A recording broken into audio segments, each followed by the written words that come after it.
guys, welcome back to the video. If this is your first time watching, please like and subscribe the video just so that it can help my channel get out there and help influence the financial community and all of those that are looking to get started with beginning in investing or interested in finance and economics. Today we're going to get stuck into one of my favorite books. Now, I've reviewed already some books on this channel.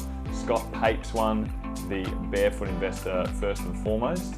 And this one that we're going to bring to you today is a big one that's helped shape my philosophy on investing and also to help me make better decisions and have confidence in my decisions as your sort of retail or everyday investor. Let's get stuck into the video. So today we're going to be talking about this book, One Up on Wall Street by top fund manager Peter Lynch. Now, Peter Lynch is one of America's top money managers. He was a former portfolio manager of Fidelity's multi-billion-dollar Magellan Fund. His investing philosophy gave me a lot of confidence that I didn't have to have a bachelor's degree in commerce or master's in finance or anything like that. Your average investor can make good returns on the market and can do well if they use a sensible or common sense approach and stick to the sort of key fundamental principles of investing. His mantra is average investors can become experts in their own field and pick winning stocks as effectively as Wall Street professionals just by doing a little research. Today we're going to take a bit more of a deeper dive into the book and look over some of the key fundamentals in the chapters that follow. Peter Lynch first starts out with getting an understanding of the topic of developing your own investment philosophy. Are you a short-term investor or are you in it for the long term? How will you react when your investments either move up or down?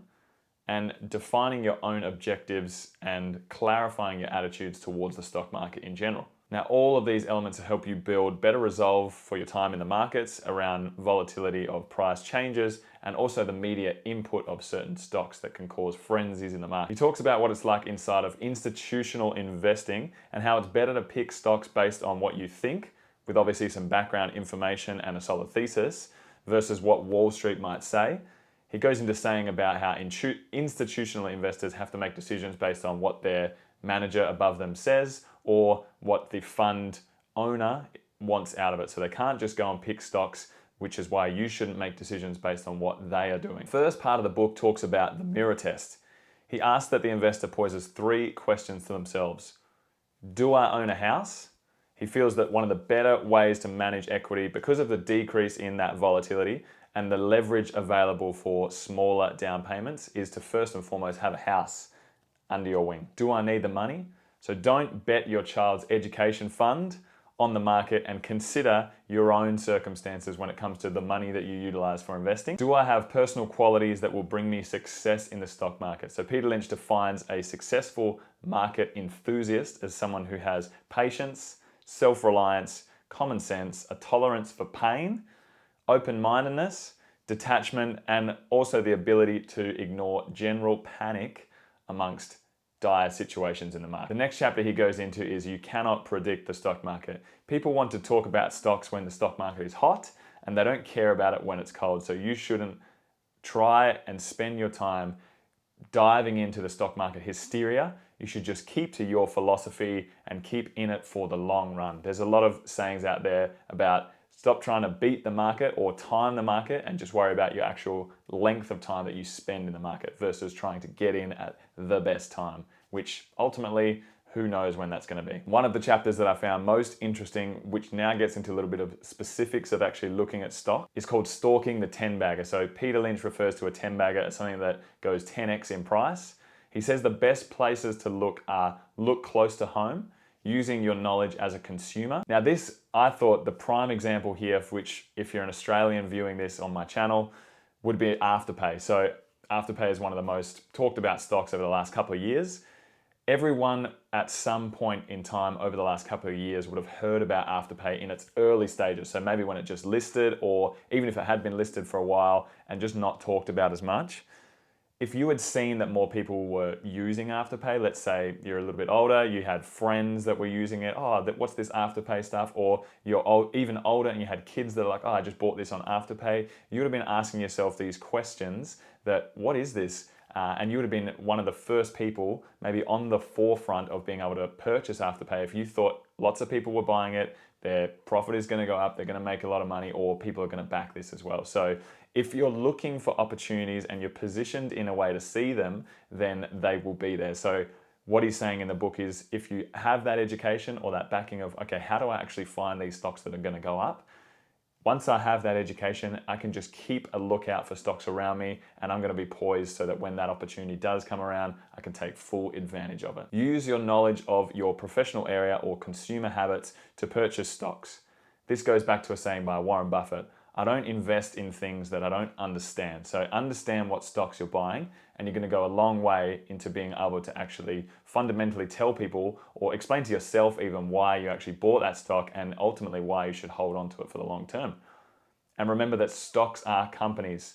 Stocks will move up and down, share prices move all over the place. If the individual company that you're buying, you enjoy their products, or you think the business model can last long term, or that there's potential for growth in the future, stick by that company and don't make changes or make rush decisions based on what the share price is doing. Peter Lynch talks about the bottom line, which is the 6 classes of stocks, their common principles, and how they interact in a portfolio. So he goes into naming these 6, which you can look at in the book. I won't go over them in the video, but there's all these different characteristics of stocks and how you can best utilize them in your portfolio at certain times. So this is almost developing what they call an all-weather portfolio, where you have individual stocks inside of your portfolio that can weather all conditions of the market all year round throughout any sort of global events as well. There's 13 attributes to a perfect stock. 1, it sounds dull, or even better, ridiculous. 2, it does something dull.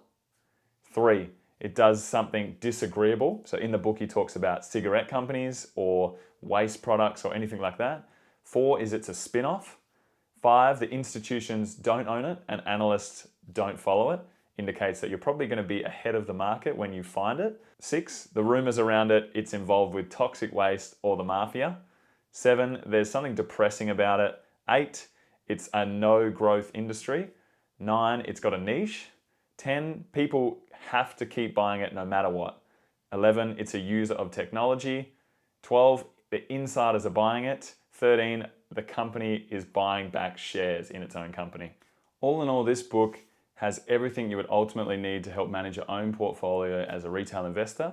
Some of my key lessons, I think, by reading this book and developing some sort of principles to stick by when it comes to my investing habits, is it gives you confidence that you can use your own unique knowledge to buy stocks that are going to ultimately perform well. It develops your own personal investing philosophy to help you make better investment decisions. That way you can actually make calls on, why should I buy a stock, why should I sell a stock? And you're ultimately going to be, at least if the stock goes down, you're going to be like, okay, at least I really enjoyed that business, or I liked that product, or you're going to be able to sleep at night knowing that you at least gave it a go. 3 is it gives you the info that you need from an analytical perspective on what you can use to back up your hunches. So in the book, it talks about PE ratio, beta, all of those key stats that you actually need to move forward on your hunches and to actually determine if this stock is worth buying and if it's going to be a really good stock out of those 6 that he gives you a selection of. It helps equip your portfolio for year-round changes. So as I said, you want to be able to weather the market through all conditions. So it helps make you educated on the guesses you need to make around that. And it gives you the ability to focus on your own system and not to buy into the hype. So it gives you the key fundamentals you need, as I said, to develop your own philosophy on investing and understand like what you buy into, so that when your mate says to you, I've got this stock tip, you can say, it doesn't really fit in what I do. You can check it out, you can do your fundamental analysis on it and see if it belongs in your portfolio, or you can just let it pass by, which a lot of stuff needs to do. So thanks for tuning into the video today, guys. Hopefully you check this book out. As I said, One Up on Wall Street, one of the better reads that I've had, and I'm glad that I got to this early on so that I could develop my own philosophy on what I was going to do in my investing. And I feel like it's held really strong throughout all this time and has helped me make better investment decisions. Thanks for tuning in, guys. Hopefully this has helped. And last, before we go, make sure to comment below anything you want me to cover in my videos, or just to subscribe to the channel and help us out. Thanks very much, guys.